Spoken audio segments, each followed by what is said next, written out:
Does this work? Baby, it does not work. Okay. Back it up. But now there's a handsome boy. Okay. Can you sit back a little bit? There's a handsome in my way. Ow, handsome. Hey. Ow! Yeah. Oh no, he's in the mood. Bro. Okay, stay. Alright. Okay, I think Is this that good? is it. Does that work?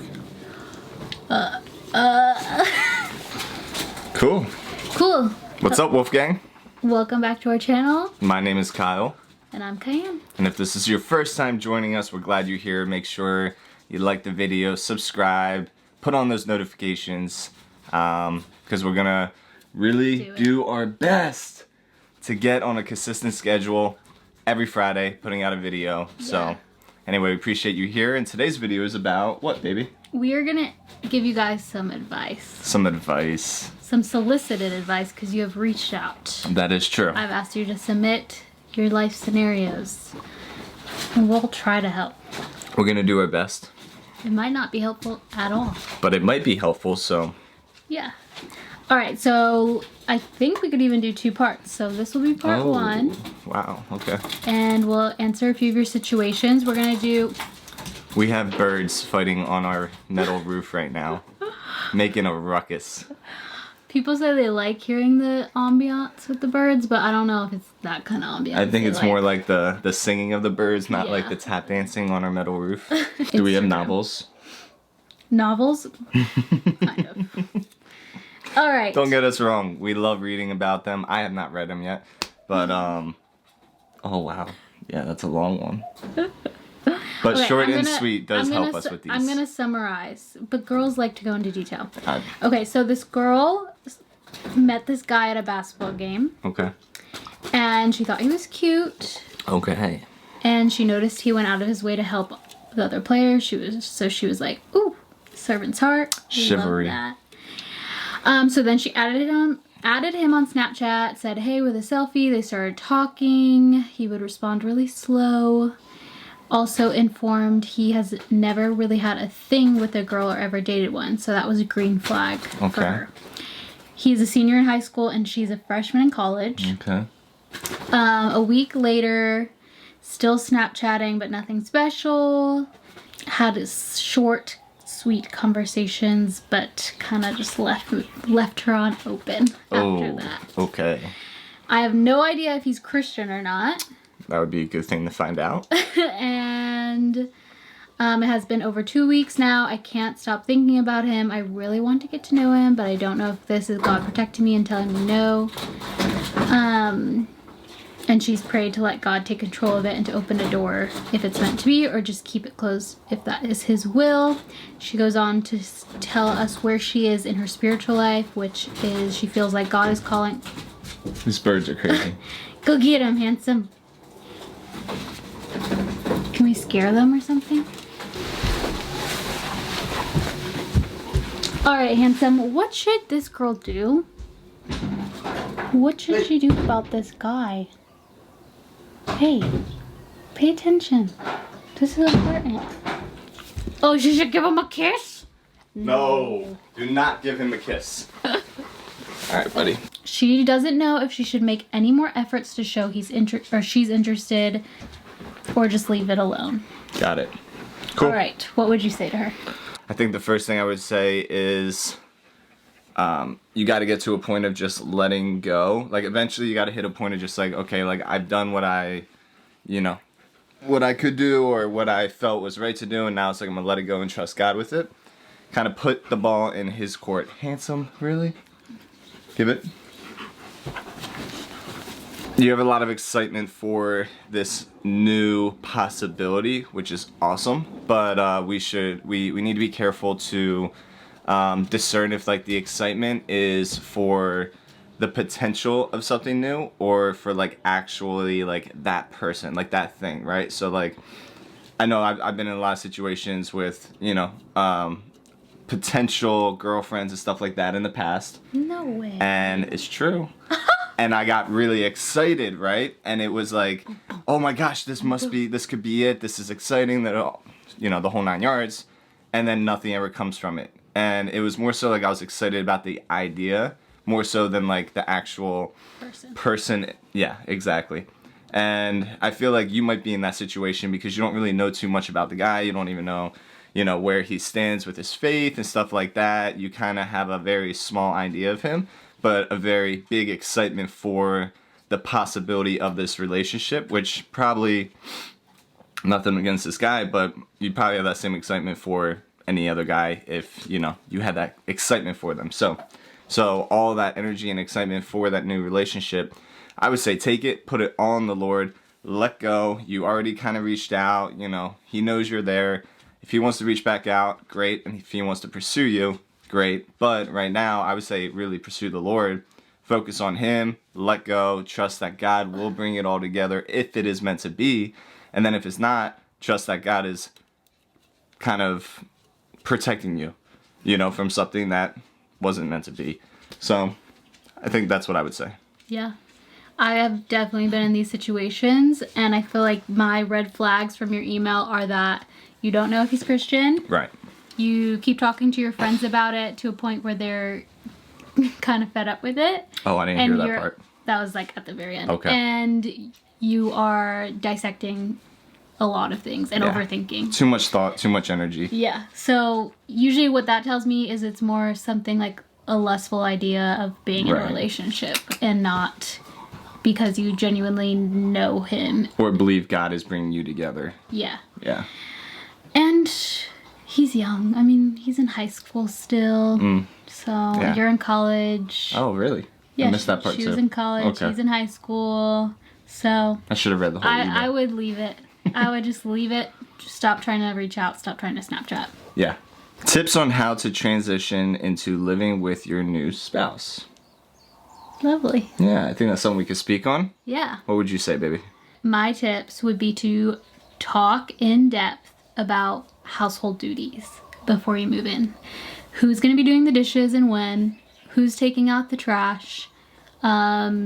What time do you guys like to wake up in the morning? Is it important that you wake up at the same time, or does it not matter? Or is it something maybe you can let go of? How much alone time do you guys need? Communicate that beforehand. Who's going to walk the dog if you have one? And when? Just like laying out all of kind of like the household rules, I think is important, because if you don't do that, for example, if we have discussed that Kyle takes out the trash and he doesn't take out the trash, then, you guys decided on that together and he can hold himself accountable to do it. But if we never discuss that, which we haven't, we should decide that. I was going to say, we actually haven't discussed that. I would love if you took out the trash for us. You've been doing great. I know, I've been trying to take out. Those things are heavy. Yeah.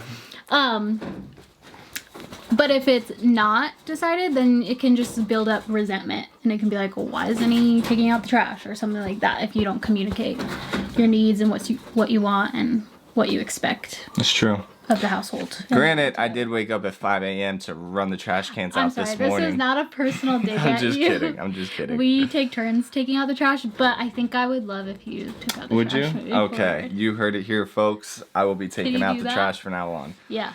Yeah, and then on top of that, I would just say, understand it's a process. Understand it's a transition. It's something new for both of you. So have grace in that. Don't get too caught up in the beginning of, oh, you're not doing this and you're not doing that, and like have fights over this stuff. It's good to be accountable. It's good to, follow through with our words and our commitments and stuff like that. But at the same time, have grace. And I would even say, like, make it more of a joke than something serious. Lighthearted. Like, very lighthearted. Mm-hmm. It's like, oh, yeah, like, instead of being like, oh, you didn't take the trash out, or you didn't do this, or you didn't do that. It's like, so I don't know, like, just wondering if you actually, you want to do that. Or, just keeping it lighthearted, because it could just be something that becomes divisive. Mm-hmm. When you're supposed to be a team, you're supposed to work together. There is give and take. Just because one person says they're going to take the trash out doesn't mean you can't sometimes, or it says one person says, I'm going to do dishes, doesn't mean you can't sometimes. Like, you work together as a team, but, I think it's just important that you don't allow those things to cause, just strife within your relationship. So I think that'd be my biggest tip. And once again, it's a learning process. It's a transition for both of you. And that's important to keep in mind. I would also say to know that you guys are separate people who like to do separate things, and that's Right. okay. I think my therapist was telling me in the beginning of a relationship, you guys are like this, very intertwined, and you feel like very one with one another and always want to do things together. But that can turn into, like, it's not healthy to stay there. So as time goes on, you guys start going like this and realizing you are two separate beings doing life together. And it doesn't, like, you don't have to control to try to make them like you and stay like this. Yeah, and that's a really good thing. I think we kind of just really focused on chores, but that's a really good point too. It's like even with like downtime or, hobbies or activities, like you don't have to do every single thing together the exact same way.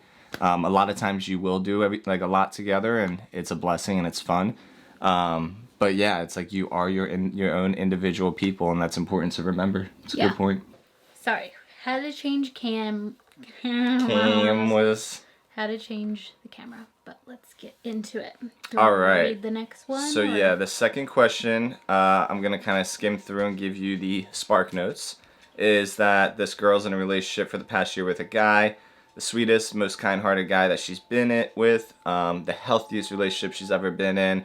The last one she was in was quite abusive, but in the past couple months she's felt a strong calling to get back into her relationship with God because she has kind of fallen out of that.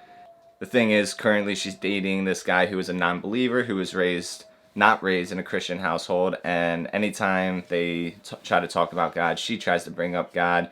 There's no connection, and he has no desire to pursue it. So he told her that he supports the journey, but asked her to not be pushy when it comes to trying to get him to go on the journey with her. So anyways, for Christmas, his grandma gifted him with a Bible, and she believes that the timing of him receiving this gift and her going on this journey doesn't seem to be coincidental, and he felt the same thing too, but still doesn't have the desire to open and read it himself or with her. So anyway, she's asking, is this relationship something worth fighting for? And she says, and the potential that God might save him too, ? I'm struggling to find the right answer. I can't tell if this is something I should stay in or something that could potentially bring me pain. Oof. Yeah, so, baby, the floor is yours. I feel like I get this email quite a bit about people who are in relationships with non-believers, then getting saved and trying to make it work. Right. And I feel like if there's even this question, like, is this going to bring me pain? And like, it's just he potentially could get saved. I feel like the answer is already there. Yeah. I think, especially when you're first starting off in your faith, I personally think it's like really good to do it alone. Yeah. What do you think? Yeah, I mean, right away when I read, first off, awesome. I'm excited for you. Get back in a relationship with the Lord. Best thing you could do. Second thing is when I read, and the potential that God might save him too. That is an automatic, like, red flag in my book, because it shouldn't be about him. It shouldn't be about, I'll stay in this relationship if it means he'll get saved. That's not what it's about. That's not healthy. It will bring pain. There's going to be a lot of tension in that. The Lord is going to save him with or without you. It's like he's in control, and if it's his will, that's going to happen. It's not you staying in a relationship that could potentially bring pain, you staying in a relationship just for that. So what I would say is the fact that you're trying to seek the Lord and he's not, the relationship's not going to work. It's going to be hard for you to fully focus on the Lord as you desire to, while being in this place of like walking on eggshells around him and not being comfortable sharing your faith and being able to come together to grow in the Lord together. It's just going to kind of be like you're living in two separate worlds. Yeah. And eventually, more likely than not, if he's really firm in that place of like, don't even, I don't want to hear it, I don't want to pursue it, you're going to get pulled onto his side before he gets pulled onto your side, which it shouldn't even be about that anyway. So anyway, I would just say the relationship is probably a no-go in my book. Seek the Lord, all else will be added unto you. Trust the Lord with him. And here's the thing, like at the end of the day, being in a relationship as as a Christian who's seeking the Lord with somebody who's not, you're just not going to receive the fruits, the joy, the peace, all that stuff being in that relationship. Like, it's when two Christians who are equally yoked come together, man, that's like the best relationship you could ever be in. So don't also keep yourself in a place that it's like, it seems like the Lord's got something better for you. It seems like that, but you're trying to stay in this place, and probably because your last relationship was abusive, so now you're comparing it with this guy and you're like, this is amazing. But I promise you, it will get better when you find somebody who's also actively pursuing the Lord. Yeah, and as time goes on and you grow deeper in your convictions, it's going to be very hard to be in a relationship with someone who doesn't believe the same things as you, especially, waiting for marriage and things which you might not be convicted about yet, but as you get to know the Lord and read his word, those are things that he starts to change in your heart, and so that will be very, very hard. Yeah, so I'm excited for you. For you. Dive in with the Lord, put all that focus, that energy into him, and man, I'm excited for you. All right, next advice question is how to navigate close guy-girl friendships with wisdom. Ooh. Ooh. Ooh. I personally would advise against a close guy-girl friendship. I would say 99% of the time, one of you ends up having feelings in some way. And also, you have to keep in mind, like, if someone you are going to marry comes into your life, that's just, I do not believe that's a friendship that you would be able to keep. And I don't think that guy you're dating would be comfortable. I think it would just cause problems, insecurity, and it's honestly just putting a temptation in your life. There was a really good podcast I listened to on this topic, so I'll link that in the description, and they really dive in on guy-girl friendships and can you really just be best friends with a guy? Yeah, I mean, like, we're brothers and sisters in Christ, and we have that love for each other and everything, but when it comes to, like, best friends, is that what it said? What is it, best friends? It just says close guy-girl friendships. Even close. Like, yeah, the word close, it's like even hanging out with a guy one-on-one. Yeah, like, that shouldn't be a thing. I mean, because temptation is real, and then feelings get brought up, and it might be in one, not the other, like she's saying, and then that causes, more issues down the road, or say we met and we started dating, but you were like, oh, I have this really close guy friend that, like, I'm besties with, and we're hanging out with him one-on-one, or, talking all the time, or vice versa, me with a girl. It's like, that's just going to cause problems in your future marriage, too, and your future relationships, and then eventually you're going to have to either break it off, or, I don't know. I just see that causing more problems than good, and it doesn't mean it doesn't mean guys can't have girls as friends and girls can't have guys as friends, but like you're saying, group setting, not super intimate or super close, more just like a brotherly or sisterly love that's not going to put you in a place of just like temptation or causing issues. I don't know how to put it. It's kind of hard. Yeah, totally. Listen to the podcast. And does the podcast really break it down? Yeah, it really breaks it down. All right, I would just leave it for the podcast. All right, guys, I think that's going to be it for this advice video. And you guys can watch part 2. Oh, part 2. Okay. Next week it'll be out. So if you guys enjoyed this, what should they do? Give a thumbs up. Thumbs up. If you haven't yet, subscribe. And then drop in the comments if you have any advice. Feel free to speak into this. It's a community. And feel free to speak in love, to one another in the comments below, giving your thoughts, your opinions. Because here's the thing, like, we're learning too. We don't have all the answers. So I love reading through the comments, hearing what you guys say, going back and forth with you guys, and all that. So, yeah, make sure you drop a comment with your thoughts or any questions or insight. And man, we'll continue to learn and grow together. Yep. We'll see you next Friday. Yep. So we love you guys, and remember, Jesus loves you more. Peace.